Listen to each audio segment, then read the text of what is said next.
నమస్తే welcome to ABN Andhra Jyothi నేను మీ Hema casting couch ఈ పేరు ఈ పదం చాలా చిన్నగా ఉంటుంది కానీ ఒక్కసారి ఈ పేరు వింటే ఎంతో మంది సినీ తారల్లో ఒక్కసారిగా గుండెల్లో గుబేలు పుడుతూ ఉంటుంది కాస్టింగ్ కౌచ్ అనే పదం చాలా చిన్నగా ఉన్నప్పటికీ దాని వల్ల జరిగేటటువంటి పరిణామాలు చాలా పెద్ద ఎత్తున ఉంటాయి దాని తర్వాత చాలా మంది జీవితం అనేది ఒక్కసారిగా అతలాకుతలం అయిపోతూ ఉంటుంది ఎంతో మంది సినీ తారలు ఈ కాస్టింగ్ కౌచ్ వల్ల తమ కెరియర్నే కోల్పోయినటువంటి వాళ్ళు ఉన్నారు ఇప్పుడు ప్రెజెంట్ కాస్టింగ్ కౌచ్ అనే పదం మనం ఎన్నో ఏళ్ల నుంచి వింటూ ఉన్నాం కానీ ఇప్పుడు కాస్టింగ్ కౌచ్ అనే పేరు వినగానే మొదటిగా మనకు గుర్తొచ్చేది మాలీవుడ్లో ఉన్నటువంటి కీచకుల గురించి మాలీవుడ్ ఇండస్ట్రీ మనకి గుర్తొస్తూ ఉంటుంది ఎస్ కేరళలో ఉన్నటువంటి Malayalam industry present Hema committee ఇచ్చినటువంటి నివేదికతో ఒక్కసారిగా కుదేలైపోయిందనే చెప్పుకోవచ్చు ఇన్ని రోజుల నుంచి ఎంతో పేరు సంపాదించినటువంటి మలయాళం ఇండస్ట్రీ ఇప్పుడు మొత్తం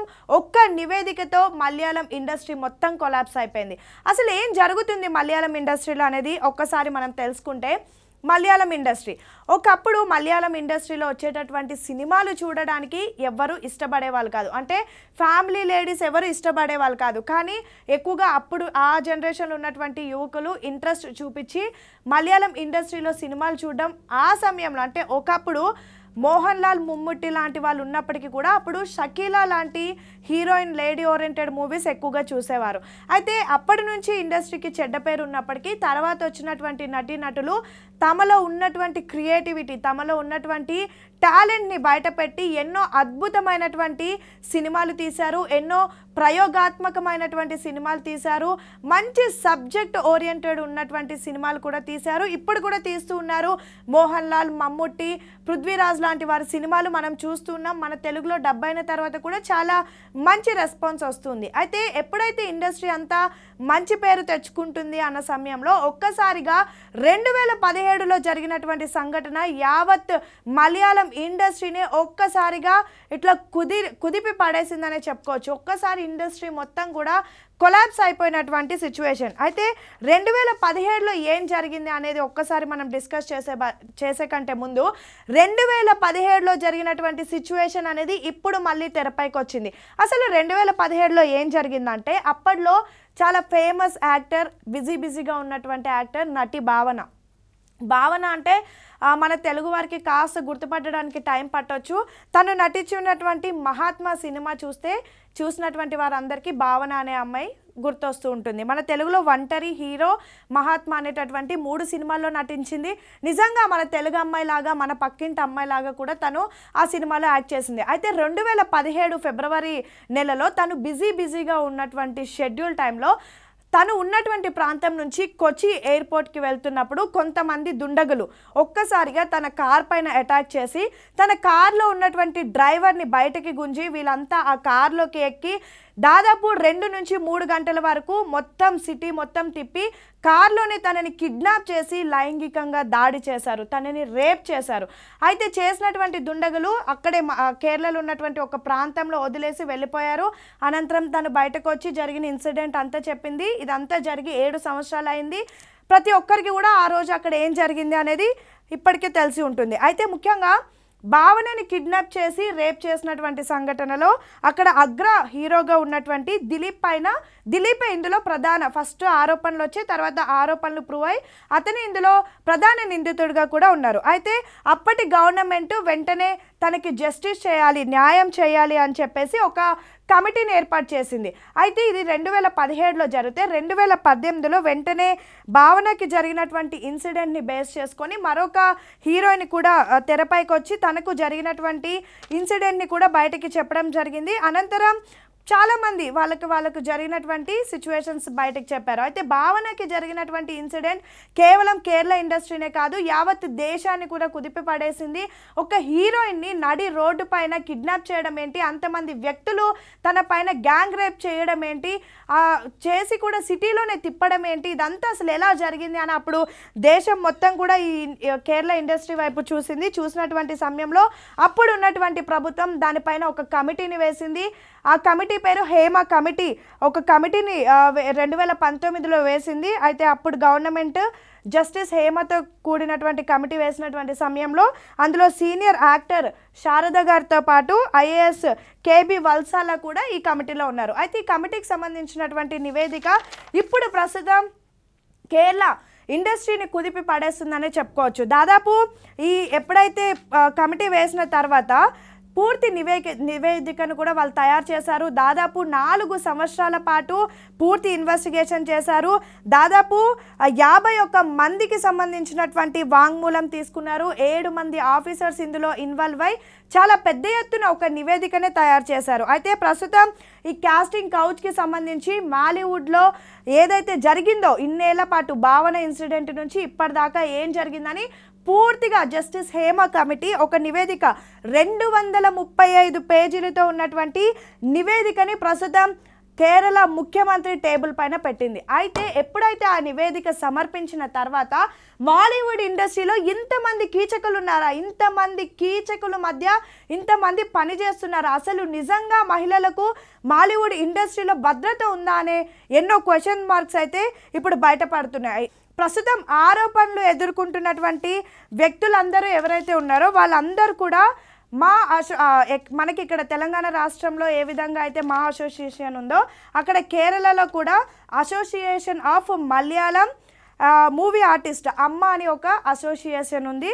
సో దానికి సంబంధించినటువంటి వ్యక్తులు ఎక్కువగా ఇందులో ఆరోపణలు కూడా ఎదుర్కొంటూ ఉన్నారు. సో అందులో ప్రధానంగా మనం చెప్పుకుంటూ వస్తే ముఖేష్, మున్యన్ పిల్లు, అదేవిధంగా సిద్దిక్, ఇలా కొంతమంది పేర్లు కూడా ఇందులో ప్రధానంగా ఉన్నాయి. వీళ్ళంతా కూడా అమ్మ అసోసియేషన్కి సంబంధించినటువంటి వాళ్ళే. సిద్దిక్, రంజిత్, జయసూర్య, అదేవిధంగా ఇంకా కొంతమంది ఉన్నారు. అయితే వీళ్ళంతా కూడా వాళ్ళ పేర్లు ఎప్పుడైతే బయటకు వచ్చాయో ఆ క్షణం వాళ్ళంతా రిజైన్ చేశారు.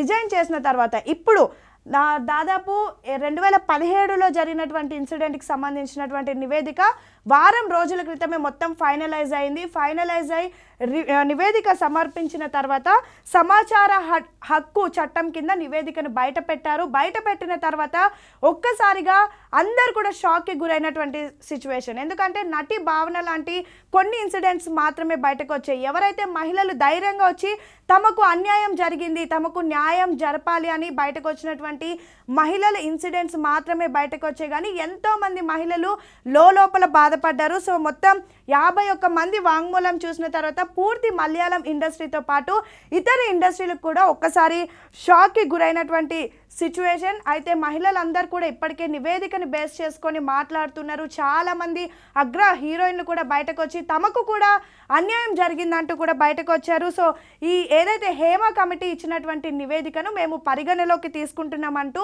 కేరళ సీఎం పినరై విజయన్ ఇప్పటికే తెలిపి మహిళలకు రక్షణ కల్పించడానికి మేము ఒక కొత్తగా చట్టాన్ని కూడా తీసుకొస్తామని కూడా చెప్పారు. అయితే ఇప్పుడు పెద్ద ఎత్తున మహిళలు బయటకు వచ్చి తమకు జరిగినటువంటి అన్యాయాలు, తమకు జరిగినటువంటి ఆరోపణలు కూడా బయటకి చెప్తున్నారు. అందులో మొదటిగా మనం చిన్మయ్ విషయానికి వస్తే, చిన్మయ్ ఎవరైతే నిందితులు ఉన్నారో వాళ్ళందరి గురించి మేము బయటకి చెప్తున్నప్పటికీ కూడా వాళ్ళకి తగిన శిక్ష అనేది పడడం లేదు. వాళ్ళపైన రాజకీయ నేతల ప్రభావం, అదేవిధంగా వాళ్ళపైన పెద్ద పెద్ద బడా బాబుల ప్రభావం ఉండడం వల్ల వాళ్ళకు శిక్ష అనేది పడడం లేదు అంటూ కూడా తను చెప్పుకొచ్చారు. అయితే తమిళ ఇండస్ట్రీలో తనని ఒక అతను చాలా అబ్యూజ్డ్ చేశాడని, ఇబ్బంది పెట్టాడని, ఆ విషయం తను బయటకి మాట్లాడినందుకే 5 సంవత్సరాల పాటు తనని తమిళ్ ఇండస్ట్రీ నుంచి సస్పెండ్ చేశారని, తన పైన నిషేధం విధించారంటూ కూడా చెప్పుకొచ్చారు. అదేవిధంగా తను ఫారెన్కి వెళ్ళినటువంటి సమయంలో మ్యూజిక్ డైరెక్టర్ వైరా ముత్తు కూడా తనతో అసభ్యంగా మాట్లాడారని, ఆ ఇన్సిడెంట్ తను బయట పెట్టినటువంటి సమయంలో తన కెరియరే స్పాయిల్ అయిపోయిందంటూ కూడా చిన్మయ్ ఈ నివేదిక బయటకు వచ్చిన తర్వాత చెప్పడం జరిగింది. అయితే 5 సంవత్సరాల పాటు తన పైన వేసినటువంటి సస్పెన్షన్ ఎత్తేసిన తర్వాత రీసెంట్గా లియో అనే మూవీలో త్రిషకి డబ్బింగ్ చెప్పడం జరిగింది. మన చిన్మయ్ సింగర్ చిన్మయ్ ఒక విక్టిమ్ అయితే, ఇంకొక విక్టిమ్ 2009లో రంజిత్ అనే ఒక డైరెక్టరు పాలేరు మాణిక్యం అనే మూవీ తీసినటువంటి సమయంలో ఆడిషన్ కోసమని తనకి హోటల్లో ఒక రూమ్కి రమ్మన్నాడు అని చెప్పి, సరే సినిమా గురించి ఏదైనా మాట్లాడతాడేమో అని రూమ్కి వెళ్ళిన తర్వాత ఒక్కసారిగా తన పైకి రావడం, తనని టచ్ చేయడం, మిస్బిహేవ్ చేయడంతో వెంటనే అక్కడి నుంచి తను వెళ్ళిపోయానని ఏకంగా అతను అప్పుడు ఉన్నటువంటి కేరళ ఇండస్ట్రీకి ఏదైతే మూవీ ఇండస్ట్రీ ఉంటుందో దానికి సంబంధించినటువంటి ప్రెసిడెంట్గా ఉన్న రంజిత్ బాలకృష్ణని కూడా అప్పుడు తను చెప్పడం జరిగింది. ఆరోపణలు ఎదుర్కొన్నటువంటి వ్యక్తి వెంటనే రంజిత్ ఆ పొజిషన్కి కూడా రాజీనామా చేశారు.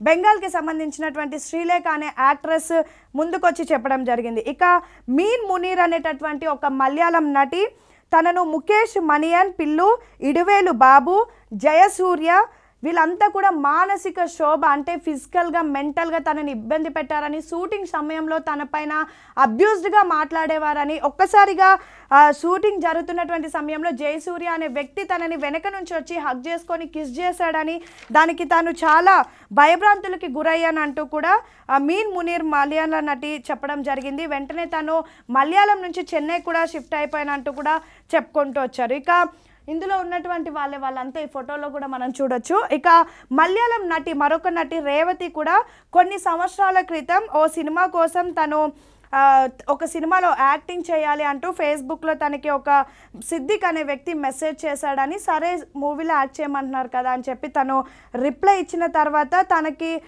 మొత్తం కూడా తన వచ్చిన తర్వాత తనతో మిస్బిహేవ్ చేయడం, అబ్యూజ్డ్గా మాట్లాడడం, అదేవిధంగా ఒకవేళ తను చెప్పినట్టు ఆ సినిమాలో వినకపోతే తనకు ఏకంగా కెరియర్నే స్పాయిల్ చేస్తా అంటూ కూడా సిద్దిక్ భయభ్రాంతులకు గురి చేశాడంటూ కూడా చెప్పుకొచ్చారు. సిద్దిక్ ఆల్రెడీ వేరే కేసులో కూడా ఉన్నారు. అతను కూడా మూవీ ఇండస్ట్రీకి రాజీనామా చేశారు. ఇక నటి గీత కూడా సేమ్ మలయాళం యాక్టర్, తను కూడా విజయన్ అనేటటువంటి డైరెక్టర్ నటి గీత విజయన్ డైరెక్టర్ తులసీదాస్ తనకి రూమ్లోకి రమ్మని చెప్పి ఎప్పుడైతే తను షూటింగ్ టైంలో పదే తనకి డోర్ కొడుతూ కూడా ఇబ్బంది పెట్టాడు అంటూ కూడా చెప్పుకొచ్చింది. అయితే ఈ కేవలం ఇప్పుడు మనం చెప్పుకున్నటువంటి పేర్లు గీత కానివ్వండి, రేవతి కానివ్వండి, చిన్మయ్ కానివ్వండి, అదేవిధంగా మిగతా మీన్ మునీర్ కానివ్వండి, శ్రీలేఖ వీళ్ళు మాత్రమే కాదు, ఇలా చాలామంది కూడా మలయాళం ఇండస్ట్రీలో ఉన్నటువంటి కీచకులు చేతిలో బలైపోతూ ఉన్నారు.